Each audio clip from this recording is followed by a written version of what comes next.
Zastavili jsme se za týmem číslo 33. Kluci, povídejte, jak se vám líbí na Vltavě, jste tady poprvé? Já jsem tady podruhý. Podruhý. A chytal jste tady naposledy někdy, jako už je to x let zpátky, nebo nedávno? Je to tak 25 let. 25 let. Tady na tom místě jsem chytil svoji největší štiku jako na Svazovce. Jezdil jsem sem jako kluk, když jsem bydlel v Praze ještě a ne na kapry, když v prosinci jsem jezdil na kapry, ale hlavně na štiky, protože tady na tom úseku jsou velký štiky. Ale na kaprech takhle na bojlí jsem tu poprvé. A co se týká losu, jak jste spokojený? Tak když to vemu jako natvrdo takhle, tak jsme spokojený, přechytáme od auta. Protože už jsme starý pánové, už jsme líní.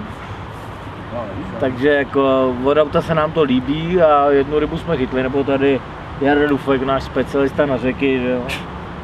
Tak chytil jednoho kapra a zatím se nám to líbí. A kolik měl kapr?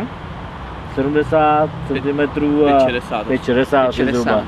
Tak to koukám, že máte za sebou golfové hřiště, takže tady asi máte nějaký golficky, předpokládám. No, moc krásný. Včera tady byli úplně krásný, s krátkýma sukněma, měli opravdu hodně dobrou techniku, takže dobrý. Jsme golfisti teoretici tady úplně v pohodě. Myslím si, že přestanu chytat ryby a začnu hrát golf po závodě. A kluci, ještě se zeptám, voda je hodně ledová, ptal jsem se jiných týmů, jak přistupujete k té taktice toho krmení? Snažíme se nekrmit skoro boilies, hlavně method mixy a v tom kusy boiliesu maximálně.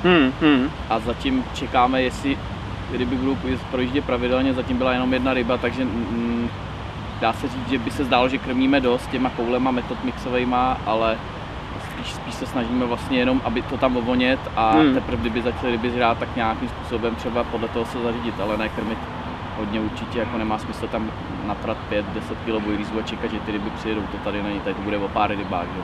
Protože tady před náma co je, to je vlastně pomalu se svažující koryte, nikde nic, to je hřiště, takže jsme zvolili nějakou taktiku, která se nám včera vyplatila, bohužel se zatím nepotvrdila, tak uvidíme, co se nám podaří ještě něco chytit dál. A ještě se zeptám, určitě diváky bude zajímat, na co přišel kapr, že přece chytlo se hodně málo. Tak na strohu pop-up, nebo respektive panáčka, kořeněný tuňák a mini pop-up 10 mm. A ještě taková poslední otázka. Viděl jsem, že tady jezdí hrozně kajakářů, dokonce plavci, byť má voda nějakých 12-13 stupňů. A chytáte s backledama, jak jste připravený? Bez backledů to tady nejde, takže backledy. určitě. Super, papi, já vám děkuju. Držím vám palce, ať vám to jezdí. Tobě taky. Díky moc a tohle to byl tým číslo 33 a budeme držet palce, ať nachytaj. My to zvládneme. Přesně. Dneska nachytáme.